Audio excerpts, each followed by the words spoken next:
Hello friends, welcome to the another session of Manufacturing Engineering 1.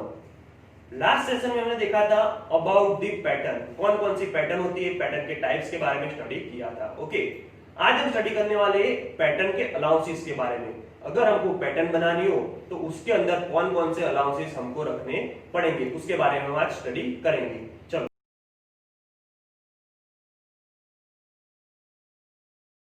सबसे पहले देखते हैं कि पैटर्न अलाउंसेस बोलते किसको है. तो a pattern differs from the casting in a certain dimension. क्या होता है? पैटर्न कास्टिंग से up to certain dimensions differ होती है. ओके, और when the pattern is prepared certain allowances are given on the size of a casting. Casting करना हो तो up to a certain dimension क्या कर देना पड़ता है, हमको अलाउंसेस देना पड़ता है. क्यों अलाउंसेस देना पड़ता है? क्योंकि जब हमारे प्रोडक्ट बनेगी, जो मोल्ड की कैविटी के अंदर हम मोल्टन मेटल पुल करेंगे और हमारी प्रोडक्ट बनके रेडी होगी, तब उसके अंदर कुछ क्या होता है, उसके कुछ श्रिंकेज अलाउंसेस वो सब ऐड करने पड़ते हैं कि अपनी प्रोडक्ट छोटी हो जाए या बड़ी हो जाए, या फिर उसको डिस्टोर्शन अलाउंसेस है वो सभी अलाउंसेस हमको ऐड करने पड़ते हैं. तो उसके लिए हम पैटर्न अलाउंसेस रखते हैं. ओके, और ये various types of pattern allowances है. देखो, फर्स्ट वन है श्रिंकेज अलाउंसेस, सेकंड है मशीनिंग अलाउंसेस, थर्ड वन है draft allowances, distortion allowances and wrapping allowances. Okay, total 5 types of allowances हमको रखने पड़ते. सभी ये सभी पांच अलाउंसेस है हमारे पास, उसके बारे में हम डिटेल में स्टडी करेंगे. ओके, चलो सबसे पहले देखते हैं श्रिंकेज अलाउंसेस. अब श्रिंकेज अलाउंसेस की बात की जाए तो जब हम हमारी मोल्ड की कैविटी है, मोल्ड की कैविटी के अंदर मोल्टन मेटल पोर करेंगे, क्या करेंगे, मोल्टन मेटल पोर करेंगे, उसके बाद वो जब लिक्विड टू सॉलिड फेज में आएगा, किसमें आएगा, लिक्विड टू सॉलिड फेज में आएगा, तो तब क्या होगा, वो थोड़ा श्रिंक हो जाएगा. देखो हम ये फिगर में देख सकते हैं, क्या है, हमारी प्रोडक्ट थोड़ी श्रिंक हो गई है. तो श्रिंक हो जाए तो क्या होगा, उसका जो प्रॉपर डायमेंशन है वो डायमेंशन से हमारी प्रोडक्ट क्या हो जाएगी, छोटी हो जाएगी. तो उसके लिए हमको क्या करना पड़ेगा, जो हम पैटर्न बनाएंगे उसके अंदर हमको अलाउंसेस ऐड करने पड़ेंगे. क्या करने पड़ेंगे, ऐड करने पड़ेंगे. तो उसको बोलते हैं श्रिंकेज अलाउंसेस. ओके, मींस कि to get accurate dimension the size of pattern is generally bigger than the actual product. क्या होता है, हमारी एक्चुअल की प्रोडक्ट है उससे हमारी साइज क्या रखनी पड़ती है, बड़ी रखनी पड़ती है. ओके, और this excess allowances to accommodate shrinkage in matter is known as a shrinkage allowances. तो उसको बोलते हैं श्रिंकेज अलाउंसेस. अब श्रिंकेज अलाउंसेस की बात की जाए तो टोटल 3 वेज में कैलकुलेट किए जाते हैं. कितने वेज में, टोटल 3 वेज में कैलकुलेट किए जाते हैं. कौन कौन से, तो liquid shrinkage, liquid to solid shrinkage, और थर्ड वन है solid at a normal temperature shrinkage. तो ये 3 तरीके से हम उसको ऐड करते हैं. ओके, 3 वेज में हम उसको कैलकुलेट करते हैं. तो ये था हमारा श्रिंकेज अलाउंसेस. ओके फ्रेंड्स, अब आगे देखते हैं हमारा मशीनिंग अलाउंसेस. अब मशीनिंग अलाउंसेस की बात की जाए तो मशीनिंग अलाउंसेस क्यों रखने पड़ते हैं, क्योंकि देखो जब हम प्रोडक्ट बनाएंगे, हमारी पैटर्न बनाएंगे, पैटर्न में से हमारी प्रोडक्ट बनेगी, इसकी पैटर्न को मोल्ड की कैविटी में रखेंगे, उसके बाद हमारी प्रोडक्ट बनेगी. अब जब हमारी प्रोडक्ट बनेगी तो हमने जो पैटर्न की साइज रखेगी वही साइज की हमारी पैटर्न हमारी प्रोडक्ट नहीं बनेगी.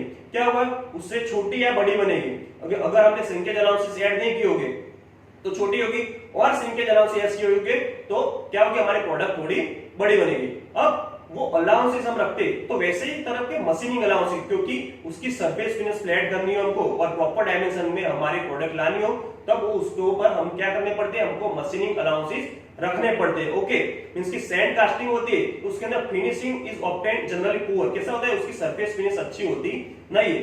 सो हमको क्या करना पड़ता है, मशीनिंग ऑपरेशंस करना पड़ता है. ओके, तो मशीनिंग ऑपरेशन हमको करना हो तो एक्स्ट्रा अलाउंसेस हमको देने पड़ते हैं. तो देखो हमने इधर वेरियस टाइप्स ऑफ मेटल और मेटल के अलॉय रखे कि कौन सा मेटल रखने के लिए हमको कौन से अलाउंसेस, मींस की कितने अलाउंसेस एमएम में रखने हैं. मींस की जनरली हम बात किए कि कास्ट आयरन, पहला है कास्ट आयरन.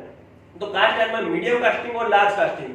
तो मीडियम कास्टिंग के लिए हम 3 mm अलाउंसेस रखते हैं और लार्ज कास्टिंग के लिए हम 10 mm अलाउंस रखते हैं. ओके, इस तरह हमारा सेकंड कास्ट स्टील. अब कास्ट स्टील की बात की जाए तो उसके अंदर मीडियम कास्टिंग और large casting. Okay, medium cast steel और लार्ज कास्ट स्टील, तो उसके लिए 4.5 mm और लार्ज कास्टिंग के लिए 12 mm अलाउंसेस हम रखते हैं उसकी सरफेस पे. ओके, और हमारे थर्ड वन है नॉन फेरस. नॉन फेरस के अंदर है हमारा ब्रास एंड ब्रॉन्ज. अब ब्रास एंड ब्रॉन्ज की बात की जाए तो मीडियम ब्रास कास्टिंग करने के लिए और लार्ज ब्रासिंग करने के लिए, तो मीडियम के लिए 1.5 mm है और लार्ज के लिए हमारा है 5 mm. ओके, तो ये थे हमारे मशीनिंग अलाउंसेस. ओके फ्रेंड्स, अब आगे हमारा थर्ड वन है ड्राफ्ट अलाउंसेस। अब ड्राफ्ट अलाउंसेस की बात की जाए, देखो ड्राफ्ट अलाउंसेस में हमने दो फिगर रखी है। फर्स्ट वन इट मींस के विदाउट ड्राफ्ट है, और सेकंड वन है हमारी विद ड्राफ्ट। अब विदाउट ड्राफ्ट रखेंगे, देखो हम विदाउट ड्राफ्ट रखेंगे ड्राफ्ट अलाउंसेस को जब हमको पैटर्न मोल्ड की कैविटी में से रिमूव करनी है। किसके लिए यूज होते हैं? जब हमारी मोल्ड की कैविटी के अंदर से पैटर्न रिमूव करनी है, तब जो मोल्ड की कैविटी ब्रेक ना हो जाए और इजीली हम पैटर्न को बाहर निकाल पाए। क्या होगा? पैटर्न मोल्ड मींस हमारी जो मोल्ड की कैविटी है वो ब्रेक ना हो जाए और इजीली हम उसको बाहर निकाल पाए मोल्ड की कैविटी में से पैटर्न को। तो इसके लिए हम क्या रखते हैं? Draft allowances. देखो हमारे विद ड्राफ्ट और विदाउट ड्राफ्ट। विदाउट ड्राफ्ट में क्या है? हमारा सिंगल मींस की जो हमारे पैटर्न है स्ट्रेट में है, और विद ड्राफ्ट अलाउंसेस क्या है? थोड़ी उसमें टेपर शेप दिया हुआ है, तो इजीली वो टेपर शेप होगा तो इजीली हमारी मोल्ड की कैविटी में से हमारी पैटर्न रिमूव होगी। ओके, तो when the pattern is removed from the mold, there is always some possibility of damaging the edge। देखा हमने पहले ही, मींस की एज का डैमेज होना पॉसिबिलिटी है, उसको ओवरकम करने के लिए क्या करना पड़ता है? हमको टेपर शेप देना पड़ता है। तो this is greatly reduce if the vertical surface on the pattern are tapered slightly inward. इसके अंदर की तरफ से हमको स्लाइटली टेपर रखते हैं। देखो सेकंड फिगर में देखते हैं स्लाइटली टेपर रखा है तो क्या होगा? तो इजीली हम उसको रिमूव कर सकते हैं, और जो टेपर रखा है वो टेपर के अलाउंसेस को हम बोलते हैं ड्राफ्ट अलाउंसेस। ओके, और the draft is expressed in mm per meter, okay, on a side और इन अ डिग्रीज। ओके, और फिगर में हम इजीली देख सकते हैं कि ड्राफ्ट अलाउंसेस में हमारी पैटर्न कैसी दिखेगी। ओके फ्रेंड्स, तो ये था हमारा ड्राफ्ट अलाउंसेस। अब हम आगे देखेंगे डिस्टोर्शन अलाउंसेस के बारे में। कौन से? डिस्टोर्शन अलाउंसेस के बारे में। अब डिस्टोर्शन अलाउंसेस की बात की जाए तो जब हमारा मींस की जो प्रोडक्ट पे क्या हो जाता है? रैपिंग हो जाता है। क्या हो जाता है? प्रोडक्ट पे रैपिंग हो जाता है, तो उसको बोलते हैं हम डिस्टोर्शन अलाउंसेस। देखो हमने इधर तीन फिगर दी गई है, कितनी है?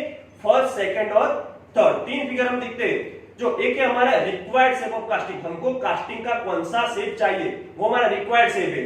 ओके, उसका फ्रंट व्यू और टॉप व्यू दोनों हमने फिगर दी है। तो एक हमारा रिक्वायर्ड शेप ऑफ कास्टिंग है, सेकंड है डिस्टोर्ट कास्टिंग। कौन सा है? Distort casting. और आगे है हमारा कैम्बर्ड पैटर्न। कौन सी है? Cambered pattern. देखो एक में एक डिस्टोर्शन हमारा कैसा हो जाता है कि हमको जो रिक्वायर्ड कास्टिंग साइज है उससे ऊपर की तरफ रैप हो जाती है, दूसरी में उसके अंदर की तरफ रैप हो जाती है। ओके, कैम्बर्ड में क्या होता है?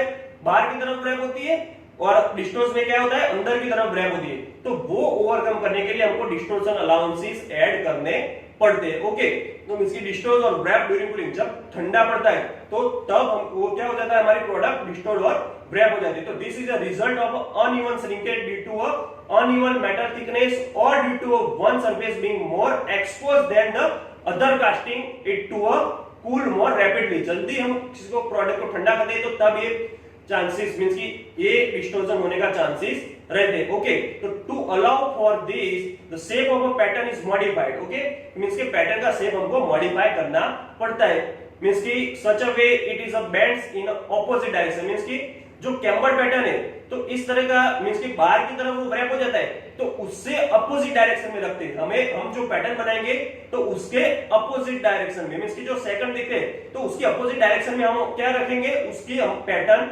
बनाएंगे और इस तरह अलाउंसेस रखेंगे, तो क्या होगा? तो वो अपने एक्चुअल शेप में वो आ जाएगा। तो उसको बोलते हैं हम डिस्टोर्शन अलाउंसेस। ओके फ्रेंड्स, अब हम हमारा लास्ट अलाउंसेस है वो है रैपिंग और शेकिंग अलाउंसेस। क्या है? रैपिंग और शेकिंग अलाउंसेस। अब रैपिंग और शेपिंग अलाउंसेस की बात की जाए तो जब हम मोल्ड की कैविटी में से हम क्या करते हैं? हमारी जो पैटर्न है वो रिमूव करते हैं। क्या करते हैं? रिमूव करते हैं। तो इजीली रिमूव होती नहीं है। अब रिमूव करने के लिए उस पे क्या करना पड़ता है? हमको रैपिंग करना पड़ता है। क्या करना पड़ता है? रैपिंग करना पड़ता है, और उसको थोड़ा शेक करना पड़ता है। पैटर्न को क्या करना पड़ता है? थोड़ा शेक करना पड़ता है। तो जब हम उस पर रैपिंग करेंगे और शेक करेंगे तो क्या होगा? मोल्ड की कैविटी के डायमेंशन डिफर हो जाएंगे। क्या हो जाएंगे? मोल्ड की कैविटी के डायमेंशन डिफर हो जाएंगे और हमको एक्चुअल प्रोडक्ट की साइज मिलेगी नहीं। तो उसके लिए हमको रैपिंग और शेपिंग अलाउंसेस ऐड करने पड़ते हैं। ओके, तो द पैटर्न इज शेप्ड और रैप्ड इजीली विथड्रॉ, मींस की शेप और रैप करते हैं तो विथड्रॉ इजीली करना चाहिए। तो ये करेंगे तो कैविटी क्या होगी? मोल्ड की स्लाइसली इंक्रीज, मींस की मोल्ड की कैविटी क्या होगी? उसकी साइज इंक्रीज हो जाएगी, और इसके लिए हमारे क्या होगा? कास्टिंग की साइज भी ऑल्सो इंक्रीज हो जाएगी। तो इसको ओवरकम करने के लिए पैटर्न मेड स्लाइटली क्या होगा? उससे कम साइज की रखेंगे। पैटर्न क्या करेंगे, एक्चुअल साइज हमको जो चाहिए उससे थोड़ी कम साइज की रखेंगे। ओके, तो उसका उतना अलाउंसेस हम रखेंगे तो क्या होगा, हमको रिक्वायर्ड साइज की प्रोडक्ट मिलेगी। ओके, और in a small and a medium size casting this allowances can be ignored. इसकी छोटा कास्टिंग हो तो ये अलाउंसेस हम इग्नोर करते हैं, क्योंकि इजीली हम उस पे मशीनिंग प्रोसेस करके वो अपने प्रोडक्ट की एक्चुअल शेप में हम ला सकेंगे। बट हमारा लार्ज कास्टिंग हो तब ये हम इजीली प्रोसेस कर नहीं पाते, इसके लिए हमको ये अलाउंसेस ऐड करने पड़ेंगे। ओके, तो ये थे हमारे various types of allowances to be use for a metal casting process. जब हम मेटल कास्टिंग में प्रोसेस करेंगे, जब हम पैटर्न बनाएंगे, तो उसके अंदर ये सभी अलाउंसेस के बारे में हमको ख्याल रखना पड़ेगा। ओके फ्रेंड, तो I hope you all understand about the various types of pattern allowances. Okay, और जो सभी अलाउंस हमने पढ़े उसके बारे में लास्ट में है some of the important questions. Okay, today session में हमने जो पढ़ा है उसके बारे में some of the important questions है फ्रेंड्स। ओके, अगर आपको ये सभी क्वेश्चन की एग्जाम देनी हो तो हम डिस्क्रिप्शन में उसके गूगल फॉर्म की एक लिंक रखेंगे, वो लिंक पे जाके आप एग्जाम दे सकते हो। Okay friends, thank you.